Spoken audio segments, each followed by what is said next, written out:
নমস্কার বন্ধুরা, আমি অমর্ত্য আপনাদের চ্যানেল ইন্ডিয়ান ফিল্ম নিউজ বাংলাতে আপনাদের স্বাগত।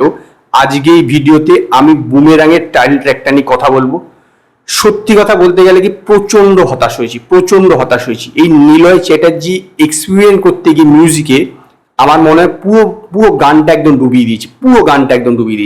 গানের কথাগুলো ঠিকঠাক ছিল। এই কার্তিক দাস বাউল যে অংশগুলো গেয়েছে, কি ঘটাবে কাণ্ড বাবাজি, বুমেরাং যা ঘটাবে কাণ্ড বাবাজি, বুমেরাং হয়ে ফিরে আসবে, এই যে কথাটা, ওই জায়গাটা কিন্তু ঠিকঠাক লেগেছে, গলা সুরটার সঙ্গে মিউজিকটা। কিন্তু বাকি জায়গাটায় মিউজিকটা একদমই জমেনি, পুরোপুরি একদম মিউজিকটা ডুবিয়ে দিয়েছে নিলয় চ্যাটার্জি। এবং লিরিক্সও নিলয় চ্যাটার্জি করেছে, কথাগুলো ঠিকঠাক আছে, কিন্তু গানের মিউজিকটা না একদম জমেনি। আর এর যে কোরিওগ্রাফি করেছে বস্কো আর সিজার, কোরিওগ্রাফিটা তবুও ঠিকঠাক আছে, যেরকম একটা নাচের গান হিসেবে সে তো ঠিকঠাক আছে। কিন্তু রুক্মিণী মৈত্রকে দেখে মনে হচ্ছে যেন তার ইচ্ছাই নেই, আমার অন্তত সেরকম মনে হয়েছে। লিপি ঠিক করে মেলাচ্ছে না রুক্মিণী মৈত্র, মানে আমার মনে হয় জিতের সঙ্গে তার কাজ করার সঠিক ইচ্ছা নেই। মানে তার মধ্যে যেটা ইচ্ছা থাকবে না গানটার মধ্যে, সেই এনার্জিটাই খুঁজে পেলাম না। পুরো গানটার মধ্যে কিন্তু কোনো রকম একটা এনার্জি নেই, একদম এনার্জি নেই।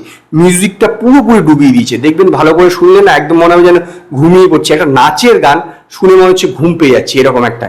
জানি না, এই যে একটা বুমেরাঙের মতন একটা কমার্শিয়াল সিনেমাতে একটা হিট গানের অবশ্যই প্রয়োজন, সেখানে প্রথম টাইটেল ট্র্যাকটাই যদি এইরকম লেভেলে হয়ে যায়, তাহলে লোকে এর সম্পর্কে কি ধারণা তৈরি হবে। এবং শুধু তাই না, এর পাশাপাশি একই দিন আবার অযোগ্য বেরোচ্ছে প্রসেনজিৎ ঋতুপর্ণা। তো স্বাভাবিকভাবে কি কম্পিটিশন থাকবে সেখানে, যদি এইরকম একটা টাইটেল ট্র্যাক বেরোয় তাহলে কি করে আর চলবে বলুন। মানে গানটার কি বলবো, মানে গানটার মধ্যে আমার কিছুই ভালো লাগে, শুধু এই যে কার্তিক দাস বাউলের যেই জায়গাটা গেয়েছে সেই জায়গাটুকুই আমার ভালো লেগেছে শুরুতে, এবং শেষে একদম যে একটা লাইন আছে।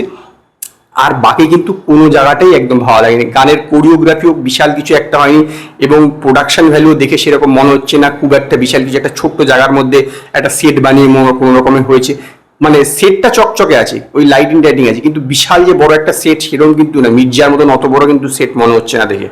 এবং টোটালি বলতে পারেন অতটা একদম, মানে কি বলবো, পুরোপুরি বিষয়টা খেলো হয়ে গেল, একদম পুরো বিষয়টা খেলো হয়ে গেল। জিতের মতো সুপারস্টারকে দিয়ে যদি এইরকম একটা গান হয়, অথবা এরকম নাচ, এরকম তাছাড়া এইরকম একটা মিউজিক থাকে, আমার মনে হয় তো একদম। এমনিতে নিলয় চ্যাটার্জি সাধারণত কমার্শিয়াল সিনেমা তো কখনোই মনে এর আগে করেনি, সেখানে জিৎ তাকে একটা সুযোগ দিল, সেখানে কিন্তু প্রথম গানটা কিন্তু কমপ্লিটলি ফেল করে গেছে, একদম কমপ্লিটলি ফেল করে গেছে। 3 মিনিট 18 সেকেন্ডের সম্ভবত গানটা, কিন্তু আমার মতে গানটা কিন্তু একদম ডিজাস্টার হয়ে গেছে, চলবেই না বলতে পারেন গানটা।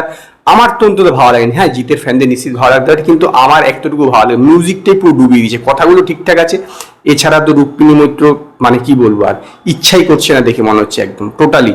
যেরকম নাচের ক্ষেত্রে সেরকম লিপও মেলাতে চাইছেন, এরকম একটা ব্যাপার, মানে এই হয়ে যাবে এরকম একটা ব্যাপার, ঠিক আছে করে দিচ্ছি এরকম, এত রকম দিয়ে হবে না ভাই। গানটা টোটালি খারাপ হয়েছে আমার মতে, এবং সেই কারণে আমি গানটাকে, বুমেরাঙের টাইটেল ট্র্যাকটাকে 5-এর মধ্যে 2 স্টার দেবো। যদি আপনারা বুমেরাঙের টাইটেল ট্র্যাকটা দেখে থাকেন, গ্রাসরুট এন্টারটেনমেন্টে এসছে, তো যদি আপনারা দেখে থাকেন বা শুনে থাকেন, তো আপনারা আমার কমেন্টে জানান আপনাদের এই গানটা কিরকম লেগেছে।